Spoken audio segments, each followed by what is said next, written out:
kita dapat apa yang kita bayar lah kan. Kalau dia nak tambah-tambah sikit-sikit kan, harga dah makin mahal kan, pun sama juga korang komplain kan.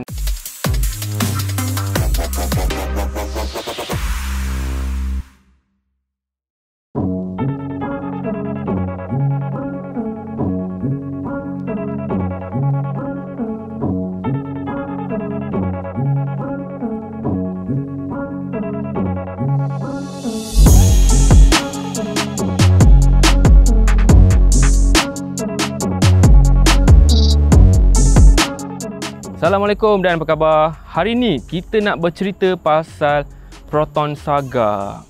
Tapi sebenarnya ni model bukan baru pun, kenapa nak cerita lagi? Demi secebis konten ke? Tak juga. Tapi bila dah 2023 ni, bulan Jun ni, adalah sebab-sebab menarik sikit untuk kita nak jadi point cerita Proton Saga ni. Dan ini yang anda boleh tengok sebelah saya ni ialah Proton Saga MC2. Diorang update 2022, lebih kurang genap lah tahun lepas, Raya 2022. Jadi kita nak cerita sikit pasal Saga ni kan. Dia boleh dikatakan, bukan boleh dikatakan, memang satu nama yang paling lama dalam sejarah Proton. Dia guna sejak awal daripada model pertama sampai sekarang. Dan saya sebenarnya jujur cakap, saya gembira lah bila model-model baru dia keluar 2008, 2010 lepas time tu kan, nak ganti Saga lama dulu kan, masih menggunakan nama Saga. Sebab dia satu nama household Malaysia, satu nama ikonik, satu Malaysia pun kenal Saga tu apa. Dan untuk nak sampai ke Saga yang ni, daripada mula-mula Saga klasik, Saga petak kan, keluar 1985 dulu kan, masa tu ada 1.3 dengan 1.5 enjin Mitsubishi yang macam korang tahu. Lepas tu Saga Iswara. Lepas tu bila dah makin moden sikit tu, dia update lagi Saga LMST kan, version terakhir dia, sebelum digantikan dengan Saga BLM platform baru sepenuhnya generasi kedua tahun 2008. Yang untuk Saga BLM tu pun dia dah start pakai enjin Proton sendiri, iaitu Kempro IAFM. Masa tu ada 1.3 dengan 1.6, gearbox manual dengan CVT. Lepas tu 2016 dia update lagi, dia kata generasi ketiga, tapi sebenarnya masih menggunakan platform yang Saga BLM tu kan, BLM dengan FLX. Tapi bila 2016 tu, rupa dia dah ada gaya yang rupa yang ni dah, tapi masa tu pakai CVT. Cuma waktu tu Proton dia dah start tawarkan Saga ni dengan enjin 1.3 sahaja. 1.6 dia dah top dekat Saga. Sebab apa? Sebabnya dia nak asingkan segmen masa tu, Saga dengan Persona. Jadi ni dia kata Saga ni segmen A 1.3 je, Persona segmen B 1.6 je. Walaupun sebenarnya Saga dengan Persona saiz lebih kurang sama. Persona tu dia, saya dah check, saya dah google, Persona tu dia besar dia berapa mm je sikit daripada Saga ni. Wheelbase pun beza 10 mm je. Tapi sebab Proton dia nak pisahkan segmen tu lah kan. Dan juga bila 2019 update teknikal terbesar untuk Proton Saga ni, dengan body ni dia dah buang CVT sebab ramai yang komplain tak sedap lah, tak lancar lah, apa benda bising lah kan. Dia pun dah tukar 4-speed auto. Sampailah sekarang 4-speed auto ni dia pakai Hyundai punya gearbox. Dan Saga ni sebenarnya boleh dikatakan ada soft spot jugalah dekat hati saya. Sebab arwah ayah saya pun dulu pernah pakai Saga. Dan Proton Saga ni kereta yang kereta pertama dalam memori saya ingat pasal kereta family. Masa tu pakai 1.3 kan. Baik, jadi untuk Saga MC2 ni, apa yang best? Apa yang menarik nak cerita? Kenapa saya nak cerita? Sebabnya bila 2023 ni kan, dah ada Pro2 Azia. Walaupun Azia tu hatchback kan, tapi harga dia sebab lebih kurang kan, 30 lebih sampai 40 lebih macam tu kan. Jadinya kita akan cerita sikit kenapa orang masih beli Saga ni. Sebab apa orang suka? Baik, dengan tahun 2023 ni, dan seperti korang faham tadi juga, platform ni dah pun lama, dah lebih 10 tahun. Tapi kenapa orang masih beli Saga? Kenapa masih laku dan kenapa masih relevan Saga ni? Saga masih lagi sedan paling murah di Malaysia. Dengan harga permulaan 34,000 lebih macam tu, korang tak dapat dah sedan yang saiz cukup selesa macam ni. Kemudian dia juga masih lagi sedan dengan model manual dekat Malaysia. Yang paling murah lah, Dan sebenarnya waktu kita shoot video ni, Azia manual yang spek E tu dah pun dilancarkan. Tapi yang tu, Azia tu kita tolak tepi lah sebabnya dia spek basic kan. Jadinya untuk kereta mampu milik yang manual sekarang ni, Saga ni je ada. Sebab Iris dengan Persona manual pun dah tak ada dah. Baik, yang kedua, Proton Saga ni dia memang kereta rakyat lah kan, kereta rakyat Malaysia. Kalau siapa-siapa yang nak cari satu kereta je untuk satu rumah, untuk semua kegunaan, hantar anak sekolah, pergi kerja, balik kampung, jalan-jalan hujung minggu, kalau satu kereta je dengan mampu milik, Saga ni antara model paling sesuai dan paling popular lah kan. Dan nak cakap pasal praktikal pun sebenarnya, dengan saiz macam ni kan, dia walaupun segmen A, dia dikira segmen A yang besar. Okey, depan luas, belakang luas. Korang tengok dia punya pintu dia ni saya suka. Buka luas betul tengok. Pintu dia agak panjang tapi tengok hampir 90 darjah. Senang nak keluar masuk. Lantai dia pun okey dan boot dia pun cukup luas lah. 420 liter. Bukan paling luas dalam segmen dia. Beza, ya betul 500 liter tapi cukup lah. Saya tak pernah dengar lagi orang cakap Proton Saga boot tak cukup besar. Okey, yang ketiga, Proton Saga ni nak menjadikan dia relevan, nak jadikan dia up to date, kenalah sentiasa update, betul tak? Jadi Proton dia boleh dikatakan walaupun platform lama ni tapi effort yang diorang bagi untuk menjadikan Saga ni nampak 2022, nampak 2023 boleh kata cukup bagus lah. Okey, kalau contoh dekat luar korang nampak dia punya dekat grill depan tu dia dah dapat Infinite Wave, sama macam model-model macam X series kan, X70, X50, menjadikan Saga ni dia adalah macam family look sikit kan, barulah tak nampak asing sangat dengan model yang asal daripada Geely kan. Lepas tu ada sikit stripe merah tu, bagi saya stripe merah tu pun lawa. Dan stripe merah tu dia masuk juga ke dalam ni. Dapat insert merah dekat aircon, dekat meter. Tapi yang merah-merah ni model variant paling tinggi je lah, premium S kot. Lepas tu macam rim pun kau nampak, rim sebenarnya dah update. Tapi dia buat highlight sikit, nampak macam 4 batang. Saya tak minat sangat lah, nampak macam 4 spoke tu kan, nampak pelik. Tapi sekadar update, sebabnya kalau nak buat rim lain lagi kan, nak buat macam mana lagi rim kan. Kalau korang sebagai designer pun mesti ada masa macam nak habis idea juga kan. Jadinya sekadar update okey lah kan.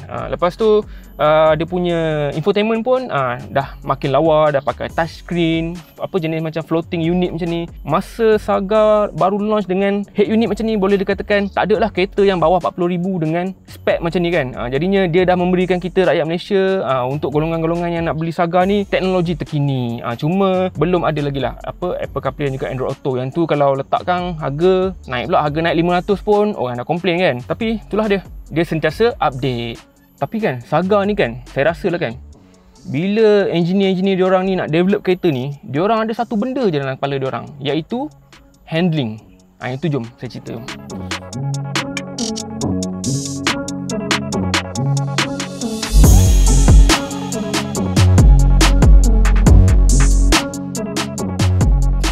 Okey lah, Proton Saga kan, even yang model 2019 ke atas ni pun, siapa je yang tak pernah bawa Proton Saga? Siapa je yang tak tahu lagi? Saya rasa kalau korang tengok video ni pun bukannya sebab korang nak tahu macam mana pemanduan Proton Saga kan. Kebanyakannya mesti tahulah. Tapi itulah saya nak share juga pendapat saya. Sebabnya Proton Saga ni bila kita bawa kan, kadang-kadang tu bila saya dah lama tak bawa Proton yang model-model macam ni, bila mula je bawa Proton Saga ni, macam hari tu contoh, saya baru je ambil Proton Saga ni daripada Proton Shah Alam.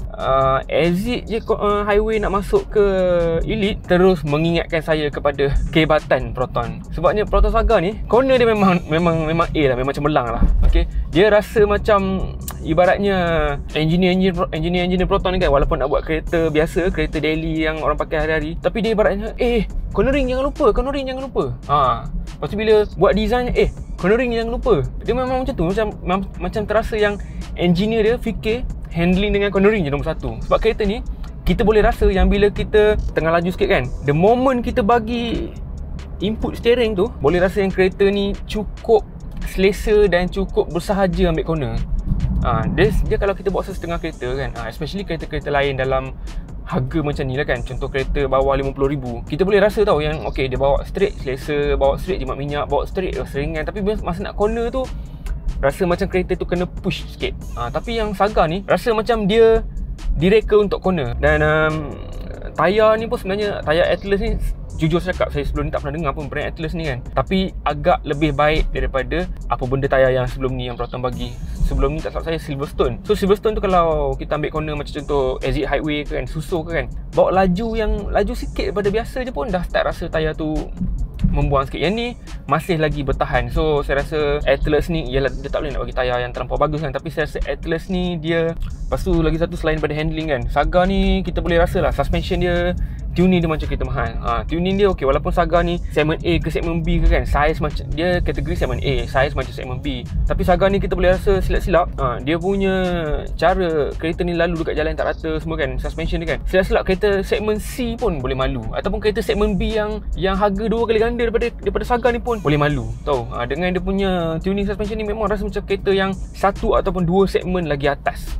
Memang cukup selesa, rasa mahal, rasa senyap dan solid. Macam lalu jalan kuning ni pun, alah lembutnya. Tapi lembut dia bukan lembut yang sampai korang tak ada body control. Body control masih lagi cun. Jadi Saga bab tu memang cemerlang lah. Ni jalan tak rata ni, warna hitam ni. Nampak? Relax je. Dan tahap kesenyapan pun sebenarnya kereta ni boleh dikatakan sangat okey lah untuk segmen dia dan juga untuk harga dia. Cuma saya rasa dulu masa saya bawa waktu media drive kan 2019, waktu dia mula tukar daripada CVT kepada 4-speed auto yang Hyundai ni kan, rasa transmission tu macam okey, tapi bila kali ni bila saya bawa banyak bawa dalam bandar, saya rasa dia punya respon macam lambat sikit. Okey, saya tekan full throttle. Baru dia bertindak balas. Jadi delay tu lambat. Tapi sebenarnya bila kereta ni dah pergi, shifting dia okey je lah. Agak smooth lah. Dia upshift semua smooth. Dan juga 4-speed tu sebenarnya cukup je untuk kebanyakan pemanduan. Kereta ni bawa lebih daripada kelajuan had laju highway pun masih cukup selesa dan steady. Okay? Kereta ni jauh lagi steady daripada kereta-kereta lain dalam segmen dia. Lagi satu, power kereta ni cukup ke tak? Sebenarnya okey. Jadi Saga ni pakai 1.3 liter lah, macam korang semua tahulah, 95 horsepower macam tu, 120 Nm torque. Cukup je. Cuma dia sebenarnya power cukup. Cuma macam saya cakap tadi lah, gearbox yang lambat respon tu yang buatkan kereta ni lambat pergi. Contoh, kalau sebelah ni ada Myvi kan, Myvi 1.3, sama-sama tekan minyak, mungkin Myvi tu pergi dulu. Bukannya sebab engine dia lagi power. Output lebih kurang sama Myvi. Cuma Myvi tu pergi dulu sebab gearbox dia lagi respon cepat. Saga ni dia gearbox tu je fikir sikit. Tapi power sebenarnya kalau bila kita dah tekan, gear tu dah duduk dalam gear berapa yang diperlukan, bawa satu family pun naik bukit ke apa ke, cukup je. Dia of course lah, dia nak tambah kelajuan tu slow je lah kan, tapi okey, cukup memadai. Yang penting minyak agak jimat. Okey, kalau power sangat kan, bila minyak dah tak apa jimat kan, orang komplain juga kan. Jadi Saga ni, dia punya power ke, dia punya prestasi ke, semua dia direka tu cukup je lah untuk kegunaan seharian. Tapi takkan semua bagus je Saga ni, ada juga benda yang kurang bagus. Jom jadi cerita. Dia punya benda yang tak berapa best tu ada sikit lah kalau nak komplain sikit kan. Yang pertama, sebenarnya benda ni susah nak ubah dah, iaitu kita tetap boleh rasa yang Saga ni satu platform yang lama. Nak tahu kenapa? Okay, masa saya mula-mula duduk kan, boleh rasa yang dia punya dashboard tu rendah. Even saya bawa member saya pun duduk sebelah pun kata, tingginya kereta ni. Lepas tu saya cakap, bukan tinggi, cuba kau tengok betul, seat macam biasa, tapi dashboard dia rendah. Lepas tu kata, lah, aku punya Azia pun dashboard lagi tinggi. Jadi sebab kereta-kereta baru-baru sekarang banyak design yang dashboard tinggi, so kita rasa macam duduk rendah, macam sporty. Yang ni sebenarnya bukan kelemahan pun lah. Bila dashboard rendah ni, kita nampak depan dengan lebih baik. Cuma dari sudut tu, rasa macam kereta ni dah platform lama. Dan lagi satu, saya rasa benda sikit ialah pintu dia dah. Kalau kita mula-mula buka, sama ada kita tekan dekat dia punya keyless entry ni, ataupun kalau kita tekan dekat kunci, patutnya buatlah kalau kita tekan first tu, dia buka pintu pemandu saja untuk keselamatan. Yang ni kita sekali tekan, dia dah buka semua pintu. Okay? Tapi again, kita dapat apa yang kita bayar lah kan. Kalau dia nak tambah-tambah sikit-sikit kan, harga dah makin mahal kan, pun sama juga korang komplain kan. Saya rasa itu saja untuk kita punya laporan Proton Saga 2022-2023 MC2 ni. Cuma menarik jugalah kalau kita nak fikir kan, macam mana pula lepas ni Proton dia nak buat Proton Saga baru. Macam mana idea dia, resepi? Cuba korang komen kat bawah. Kalau saya lah kan, saya rasa nama Saga lagi, saiz macam ni, tak kisahlah apa, ambil model daripada Geely ke apa kan. Lepas tu masuk engine 1.5 TGDI tu, 3 cylinder turbo tu. Mungkin sekarang engine tu masih mahal, tapi sebab Proton pun dekat Tanjung Malim dia dah pasang CKD engine tu, jadi mungkin 3-4 tahun lagi dia punya cost operasi, cost engine tu dah makin murah sikit kan. Dah boleh letak dekat model-model yang mampu milik macam ni. Macam mana? Best kat kan? 1.5 TGDI, turbo, ada auto, ada manual. Jadi itu saja. Terima kasih menonton. Mana yang belum subscribe lagi tu, bolehlah support kita punya channel. Belanja lah. Subscribe bawah tu. Lepas tu komen macam mana korang punya idea resepi Proton Saga serba baru nanti. Okay, terima kasih.